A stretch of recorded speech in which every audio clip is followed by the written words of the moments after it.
Good evening, everyone. I'm Dr. DK Kaushik, and today I'm going to teach you the second chapter, the second poem called Song of Myself, written by Walt Whitman. Well, आज मैं आपको पढ़ाने जा रहा हूँ song of my self, जिसकी रचना vault Whitman के द्वारा की गई है। इस कविता में वे अपने बारे में बात करते हैं और अपनी ही प्रशंसा करते हैं, क्योंकि उन्हें लगता है कि वे अपने बारे में बात करके ही सभी मानव जाति के बारे में बात कर सकते हैं। उनके अनुसार सभी मानव एक ही माता पिता के संतान हैं। इस प्रकार हम सभी एक हैं। तो आइए हम सबसे पहले वॉल्ट विटमन के बारे में जानते हैं। देखिए, इस सॉन्ग ऑफ माई सेल्फ में सबसे पहला पॉइंट हमने दिया है, इससे आपके ऑब्जेक्टिव क्वेश्चंस भी टच करेंगे। तो देखिए, हमने पहले लिखा है Walt Whitman was born in 1819। Walt Whitman का जन्म 1819 ईस्वी में हुआ था।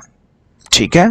दूसरा देखिए, ही डाइड इन 1892। उनकी मृत्यु 1892 ईस्वी में हुई थी। ठीक है। तीसरा देखिए, he is called people's poet. उन्हें पीपल्स पोएट कहा जाता है, यानी लोगों का कवि कहा जाता है।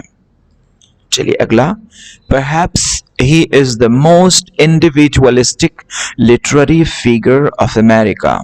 मतलब परहैप्स का मतलब हुआ शायद, यानी शायद वे अमेरिका के सबसे ज्यादा इंडिविजुअलिस्टिक लिटरेरी फिगर थे, यानी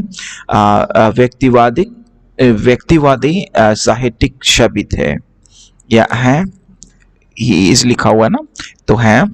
इंडिविजुअलिस्टिक का देखिए यहाँ क्या अर्थ है कि वो अपने बारे में बात करके ही पूरे मानव जाति के बारे में बात करते हैं। इनकी कविताओं में कुछ ऐसे ही थीम है कि वो बात करते हैं अपने बारे में, अपनी ही प्रशंसा करते हैं, लेकिन वो कहते हैं कि मैं अपने बारे में ही बात करके मैं संपूर्ण मानव जाति के बारे में सोचता हूँ, संपूर्ण मानव जाति के बारे में ही बात करता हूँ। ठीक है। चलिए फिफ्थ पॉइंट देखें, he began working as a carpenter before his 12th birthday.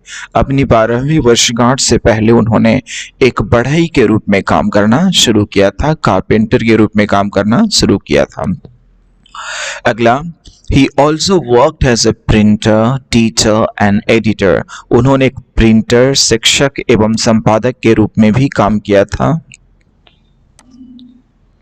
अगला है, he was a volunteer nurse during the civil war।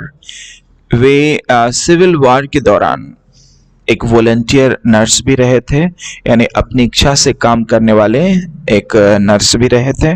Volunteer का मतलब होता है अपनी इच्छा से काम करने वाला। ठीक है। तो चलिए आगे देखते हैं। 8th point, The collection of Whitman's poetry is called Leaves of Grass। मतलब विटमन की जो कविताएं हैं, उन कविताओं का जो संग्रह है, उसके संग्रह को लीव्स ऑफ ग्रास कहा जाता है। याद रखना है, ये बहुत महत्वपूर्ण है कि विटमन की जो कविताएं हैं, उन कविताओं का संग्रह क्या कहलाता है, कलेक्शन क्या कहलाता है, तो लीव्स ऑफ ग्रास कहलाता है। ठीक है, आगे देखते हैं। His poems are known for free rhythms and lack of rhyme। उनकी जो कविताएं हैं वो जानी जाती है किसके लिए? Free rhythms and lack of rhyme के लिए, है ना। उनकी कविताएं फ्री रिदम्स मानी मतलब स्वतंत्र ताल के लिए, और लैक ऑफ राइम का मतलब उसमें लय वगैरह नहीं है, लय की कमी के लिए जानी जाती है।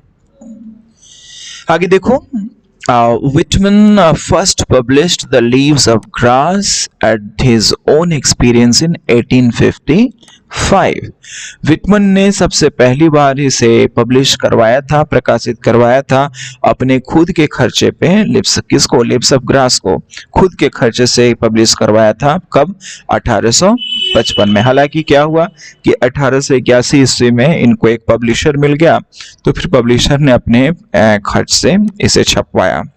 चलिए आगे देखते हैं। 11th, however the leaves of grass was not well received at first.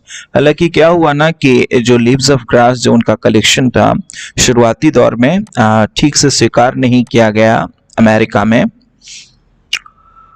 लेकिन फिर मैं आपको बताऊं कि जब यूरोप में इन कविताओं के ट्रांसलेशंस खूब ज़्यादा प्रसिद्ध होने लगे तब भी मैं बताऊं कि अमेरिका में वाल्ट व्हिटमैन प्रसिद्ध नहीं हुए। बस जब उनकी मृत्यु हुई ना तब जाकर के इनकी कविताएं फिर धीरे धीरे लोगों के बीच आई। 12th पॉइंट देखते हैं। The translations of this collection were enthusiastically received in Europe। मतलब इस कलेक्शन के अनुवाद को, इस कलेक्शन के इस संग्रह के अनुवाद को यूरोप में काफी उत्साहपूर्वक स्वीकार किया गया। ठीक है।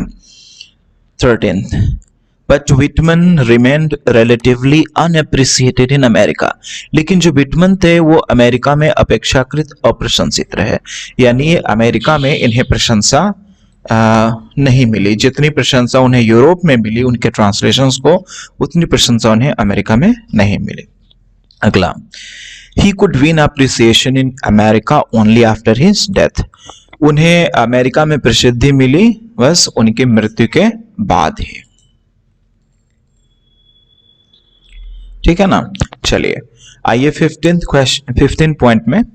Volt Whitman became famous for American individualism. देखिए वाल्ट व्हिटमैन फेमस क्यों हुए, प्रसिद्ध क्यों हुए, याद रखना है तो अमेरिकी इंडिविजुअलिज्म के कारण, व्यक्तिवादिता, यानी अपने बारे में बात करके वो लोगों के बारे में बात करते थे, ये इंडिविजुअलिज्म था। अगला, क्योंकि उनको लगता था कि पूरी मानव जाति एक ही है। कविता के माध्यम से अभी समझिएगा। अगला, His important works include Leaves of Grass and Drum Taps। उनकी जो महत्वपूर्ण रचनाएं हैं वो कौन कौन है? Leaves of Grass and Drum Taps। चलिए अगला, Leaves of Grass सबसे पहले 1855 ईस्वी में प्रकाशित हुआ था, इसको याद रखना है। फिर मैंने भी बताया कि फिर 1881 ईस्वी में इसे एक प्रकाशक मिला और पहले तो अपने खर्चे पर उन्होंने प्रकाशित किया था 1855 में, लेकिन इसे प्रकाशक मिला 1881 में और इसे प्रकाशित किया गया। ठीक है। ड्रम टैप्स 1866 ईस्वी में प्रकाशित हुआ, 1866 याद रखना। क्वेश्चन आएगा कि ड्रम टैप्स किसकी रचना है, तो वाल्ट व्हिटमैन की रचना है और इसे प्रकाशित किया गया 1866 ईस्वी में। और लीव्स ऑफ ग्रास कब हुआ, तो 1855 में। चलो, अरे इसमें कुछ वर्ड्स हैं जो कविता में है, हमने निकाला है। देखो जैसे सेलिब्रेट है, सेलिब्रेट का मतलब है उत्सव मनाना, आनंद मनाना। अस्यूम का मतलब है मानना। लोफ का मतलब घूमना, टहलना, भटकना। लीन का मतलब झुकना, आराम करना। ऑब्जर्विंग का मतलब है अवलोकन करते हुए। और स्पीयर का मतलब है स्पाइक, मतलब ऊपरी शिखर, ऊपर वाला। सीज का मतलब है रुकना, सीज का मतलब है रुकना। क्रीड्स का मतलब है धार्मिक विश्वास। स्कूल्स का मतलब है सोच की पद्धति। एंड इन अबेंस का मतलब है रोक दिया गया, कुछ समय के लिए या त्याग दिया गया। और सफाइस्ड का अर्थ है पर्याप्त। हार्बर का मतलब है विश्वास करना और हैजर्ड का मतलब है खतरा। चलिए आगे देखते हैं। स्टैंजा 1 में देखते हैं इसमें कवि वाल्ट व्हिटमैन क्या कहते हैं, सो जरा देखिए। I celebrate myself and sing myself, and what I assume you shall assume, for every atom belonging to me as good belongs to you। क्या कहा गया है इस कविता में, जरा ध्यान से देखिए। I celebrate myself and sing myself। कभी वाल्ट व्हिटमैन कहता है मैं खुद की प्रशंसा करता हूँ, खुद अपने बारे में ही बोलता हूँ, अपने बारे में ही बताता हूँ और खुद ही उत्सव मनाता हूँ, आनंद करता हूँ। I celebrate my self and Singh my self, और अपनी खुद ही गाता हूँ। And what I assume you shall assume, लेकिन जो मैं मानता हूँ वो तुम भी मानोगे, ये बात कह रहा है कवि। एंड व्हाट आई अस्यूम, जो मैं मानता हूं, यू शैल अस्यूम, तुम मानोगे। फोर का मतलब यहाँ के लिए नहीं है बल्कि क्योंकि है। याद रखना, एफ ओ आर फोर का प्रयोग प्रेपोजिशन के रूप में हो तो के लिए अर्थ होता है, लेकिन जब कंजंक्शन के रूप में प्रयोग होता है तो इसका अर्थ होता है क्योंकि। For every atom belonging to me as good belongs to you, क्योंकि एक एक एटम जो मुझसे संबंधित है, यानी मेरे शरीर का एक एक दिन का जो मुझसे संबंधित है वो तुमसे भी संबंधित है। यानी जिन चीजों से हमारे शरीर का निर्माण हुआ है उन सारी चीजों से ही तुम्हारे शरीर का भी निर्माण हुआ है। इसलिए मुझ में और तुम में कोई अंतर नहीं है। जिस प्रकार से मैं क्या करता हूं कि अपने बारे में ही गाता हूं, अपने बारे में ही बताता हूं, अपनी ही प्रशंसा करता हूं खुद से, और खुद आई सेलिब्रेट माई सेल्फ, और खुद ही उत्सव मनाता हूं अपने को। तो ये बताओ कवि कहना क्या चाहता है? कहता है कि जो मैं मानता हूं वो तुम भी मानोगे, क्योंकि मेरा शरीर जैसे बना है वैसे ही तुम्हारा शरीर भी बना है। जो चीजें मेरे शरीर में हो वो सारी चीजें तुम में भी है, इसलिए हम में और आप में कोई अंतर नहीं है। इसलिए एक समय आएगा कि जो मैं मानता हूं तुम भी मानोगे। ठीक है, आगे देखते हैं। तो फिर कहता है आगे कवि, I loaf and invite my soul. मैं, लोफ का मतलब है घूमना, टहलना, भटकना, बताया ना, और इनवाइट का मतलब आमंत्रित करना, और सोल का मतलब आत्मा। I loaf and invite my soul, मैं घूमता, टहलता, भटकता हूं और आमंत्रित करता हूं अपनी खुद की आत्मा को। I lean and loaf at my ease, मैं झुकता हूं और घूमता, टहलता, भटकता हूं। एट माई ईज, अपने आराम से, मतलब अपने तरीके से मैं घूमता, टहलता हूं, आराम करता हूं। Observing a spear of summer grass, observe करते हुए स्पीयर ऑफ समर ग्रास, गर्मी के घास के का जो स्पीयर है उसको ऑब्जर्व करते हुए, अवलोकन करते। अब देखो, गर्मी का घास कहने का मतलब क्या है कि घास तो हरियाली का सूचक है ना, हरा भरा। लेकिन गर्मी का घास कहने का मतलब, देखो गर्मी के समय में क्या होता है कि घास का जो ऊपरी शिखर है ऊपर की ओर थोड़ा सा मुड़ जाता है ना, उसी को कहते हैं स्पाइक, नुकीला टाइप का हो जाता है और थोड़ा सा सूख जाता है। तो कभी यहाँ दिखाना चाहता है कि जीवन में जो हरियाली है उस हरियाली में भी कैसे दुख के बादल छाते हैं, कैसे कठिनाइयां और परेशानियां आती हैं। ठीक है ना। तो इसमें कभी ये दिखाता है कि I loaf and invite my soul, I lean and loaf at my ease, observing a spear of summer grass। यानी जीवन, इस आनंद भरे जीवन में भी क्या दुख और क्या कष्ट है उनका अवलोकन करता रहता हूं मैं। आगे कभी कहता है कि My tongue, every atom of my blood formed from this soil this air। कभी कहता है कि मेरा जीव, मेरे खून का एक एक एटम, मतलब खून का एक एक कतरा कैसे बना है? Formed from this soil this air, इसी मिट्टी से बना है और इसी हवा से बना है। यह जिस प्रकार मेरे शरीर का निर्माण हुआ है वैसे ही तुम्हारे शरीर का भी निर्माण हुआ है। ठीक है ना। इस प्रकार हम में और आप में कोई अंतर नहीं है। आपने भी देखा होगा पौर्वात्य कवियों को इस प्रकार से कहते हुए, क्षितिजल पावक गगन समीरा, पंच तत्व मिली बनहि शरीरा। क्षिति का मतलब है पृथ्वी, जल का मतलब है पानी, क्षिति जल, पावक, पावक का मतलब है आग, गगन का मतलब है आकाश, समीर का मतलब है हवा। तो क्षितिजल पावक गगन समीरा पंच तत्व मिले बने ही शरीरा, इन पांच तत्वों से मिलकर हमारे शरीर का निर्माण हुआ है। जिस प्रकार मेरे शरीर का निर्माण हुआ है वैसे ही आपके शरीर का भी निर्माण हुआ है, इसलिए हम में आप में कोई अंतर नहीं है। वैसे ही वाल्ट व्हिटमन जो कि एक अमेरिकी कवि हैं, उनके पास भी ये कॉन्सेप्ट है और ये कहते हैं कि my tongue every atom of my blood form from this soil this year, कि मेरा जीव, मेरे खून का एक एक कतरा कैसे बना है? फॉर्म फ्रॉम दिस सॉइल, इसी मिट्टी से बना है और इसी हवा से बना है। और फिर कहते हैं born here of parents, born here of parents, यहाँ जन्म हमारा कैसे हुआ है? तो माता पिता से जन्म हुआ है। Born here from parents the same, और एक ही माता पिता से जन्म हुआ है। And their parents the same, और उन सबों के पेरेंट्स भी तो एक ही हैं। कभी ये दिखाना चाहता है कि पूरी पृथ्वी पर जितने मानव हैं उन सारे के सारे मानव, सारी की सारी मानव जाति एक ही माता पिता के संतान है ना। अगर सनातन धर्म की बात करें तो इसमें कहा जाता है कि हम मनु के संतान हैं, इसलिए हम मनुष्य हैं, ठीक है ना। तो चूंकि हम मनु के संतान हैं तो प्रथम पुरुष के रूप में मनु और प्रथम स्त्री के रूप में शत्रुपा आई थी, ये सनातन संस्कृति के अनुसार। लेकिन इस्लामी संस्कृति में वर्णन है कि हमारे प्रथम पुरुष कौन थे, तो आदम थे और प्रथम स्त्री ईव थी, ठीक है ना। तो चूंकि हम आदम के संतान हैं इसलिए हम सभी आदमी हैं। उसी प्रकार से एडम और ईव की चर्चा की गई है क्रिश्चियनिटी में कि हमारे प्रथम पुरुष कौन थे, तो एडम थे और प्रथम स्त्री ईव थे। तो कुल मिलाकर ये पता चलता है कि सब एक ही बात कर रहे हैं मिला जुला करके, और इस निष्कर्ष पर हम निकलते हैं कि संपूर्ण मानव एक ही माता पिता की संतान है। इसलिए कवि ये दिखाना चाहते हैं कि मुझ में और आप में कोई अंतर नहीं है, ठीक है, हम सब एक ही माता पिता के संतान हैं। इसलिए कवि कहता है कि I now 37 years old in perfect health begin, अभी मैं 37 साल का ही हूं और मैंने परफेक्ट हेल्थ में शुरुआत किया है।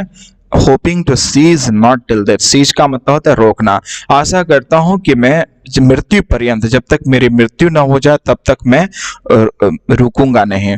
मैं इस बात की चर्चा लोगों से करता रहूंगा कि मुझ में और आप में कोई अंतर नहीं, किसी में कोई अंतर नहीं है, और मैं इंडिविजुअलिज्म की बात करता रहूंगा। यही इंडिविजुअलिज्म है, अपने बारे में बात करके कभी संपूर्ण मानव जाति की बात करता है, यही इंडिविजुअल, यही अमेरिकी इंडिविजुअलिज्म जिसके बारे में वाल्ट व्हिटमन कहते हैं, और इसी के कारण इन्हें प्रसिद्धि मिली थी। चलिए आगे फिर कहता है कभी creeds and schools in abeyance. Creeds का मतलब है धार्मिक विश्वास और स्कूल्स का मतलब है सोच की पद्धति। इन अबेंस का मतलब है निलंबन में, त्याग दिया, थोड़े समय के लिए उसको रोक करके रखा, होल्ड करके रखा। कहा कि चलिए थोड़े समय के लिए धार्मिक विश्वास को और सोच की पद्धति को होल्ड करके रखो, रोक करके रखो, लेकिन क्या कह रहे, retiring back while sufficed at what they are but never forgotten.